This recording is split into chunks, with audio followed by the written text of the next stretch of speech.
basase, ero romo, kare romo, yom basase, harakase, ani, oromot, safuko, adako, gurjibetashi, nangata, sureraperi, natisa, safuko,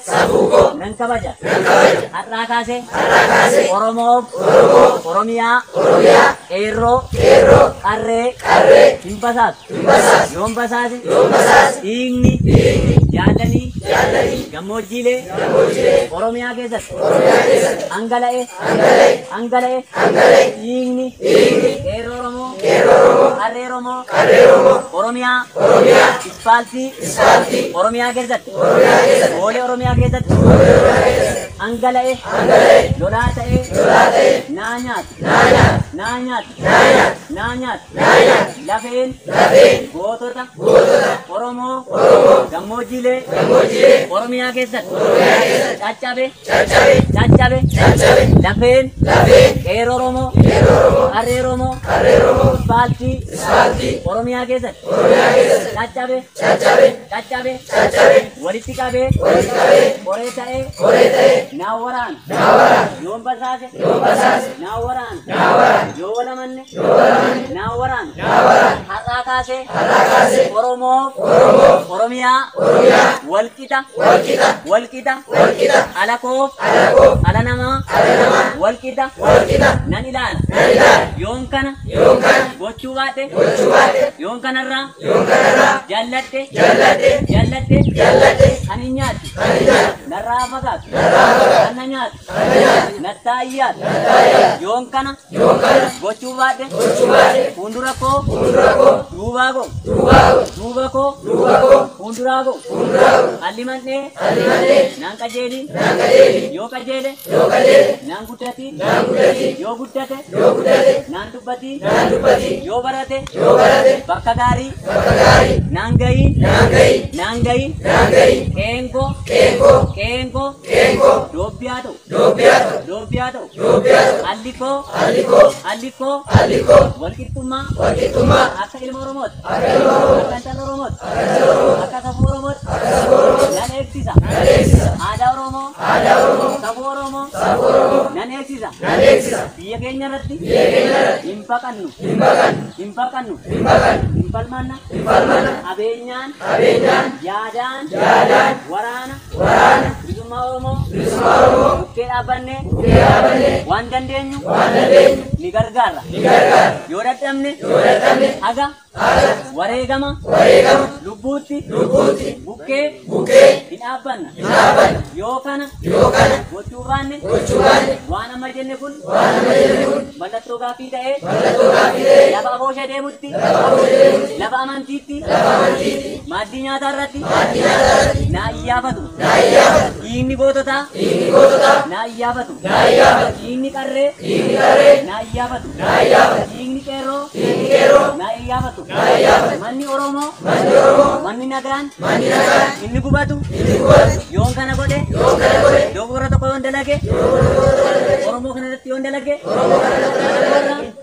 mana koorra, inna namaa gubate, qosaa gubate, yoon kana godhe, waan amma dubbate kuni, waan amma inni walitti gale kuni, haphee ta'ee, naa qabatu, rasaanni, waraana, bilisummaa, Oromoo, keessaa baatu, yoon Oromootti, shira dalarge, nan abiin, rasaanni diinaa, yoon adhabe, rasaanni firaa,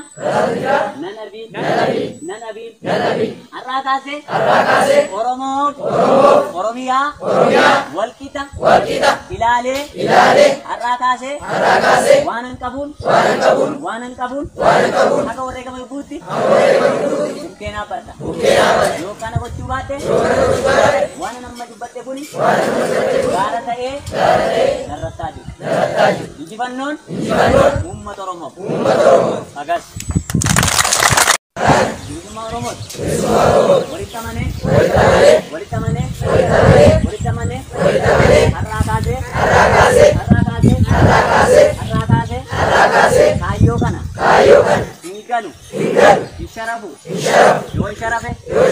yoom basaase qeerroo Oromoo qarree Oromoo yoom basaase har'aa kaasee ani Oromoodha safuu koo aadaa koo Gurji Bettaashii nan gata suree raapperii nan dhiisa safuu koo nan kabaja har'aa kaasee Oromoof Oromiyaa qeerroo qarree hin basaatu yoom basaase dhiigni jaalanii gammoojjiilee Oromiyaa keessatti hangala'e dhiigni qeerroo Oromoo qarree Oromoo Oromiyaa ispaaltii Oromiyaa keessatti boolee Oromiyaa keessatti hangala'e lolaa ta'ee naa nyaatu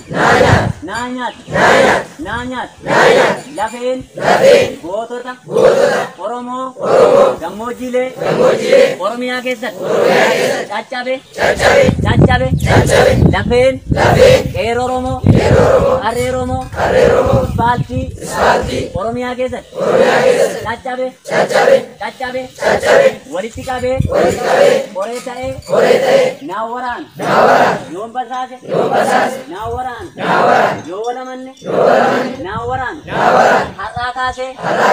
Oromoof Oromiyaa walqixa ala koof ala namaa walqixa nan ilaala yoon kana gochuu baadhe yoon kanarraa jaalladhe ani nyaatu narraa fagaatu anna nyaatu nattaa iyyaatu yoon kana gochuu baadhe fuuldura koo duuba koo fuulduraa koo alli mandhee naan qajeeli yoo qajeele naan guddati yoo guddate naan dubbati yoo barate bakka gaarii naan gayi qeenkoo doobbiyaa ta'u alli koo walqixxummaa akka ilma Oromooti akka intala Oromooti akka safuu Oromooti nan eegsisa aadaa Oromoo safuu Oromoo nan eegsisa biyya keenya irratti hin baqannu hin falmanna abeenyaan yaadaan waraana bilisummaa Oromoo bukkee dhaabbannee waan dandeenyu ni gargaarra yoo dadhabne haga wareegama lubbuutti bukkee hin dhaabbanna yoo kana gochuu baanne waan amma jenne kun mallattoo gaaffii ta'ee lafa aboosha deemutti lafa amantiitti maaddii nyaataa irratti naa iyyaafatu dhiigni goototaa naa iyyaafatu dhiigni qarree naa iyyaafatu dhiigni qeerroo naa iyyaafatu manni Oromoo manni nagaan inni gubatu yoon kana godhe dogoora tokko yoon dalage Oromoo kanarratti yoon dalage mana koorra innan namaa gubate akkoosaa gubatu yoon kana godhe waan amma dubbate kuni waan amma inni walitti gale kuni haphee ta'ee naa qabatu rasaasni waraana bilisummaa Oromoo keessaa baatu yoon Oromootti shira dalage nan abiin rasaasni diinaa yoo na dhabe rasaasni biraa nan abiin har'aa kaasee Oromoo Oromiyaa walqixa ilaalee har'aa kaasee waanan qabuun akka wareegama lubbuutti bukkeenaa barta yoo kana gochuu baadhe waan amma dubbadhe kuni gaara ta'ee narrattaa jiru injifannoon uummata Oromoo agas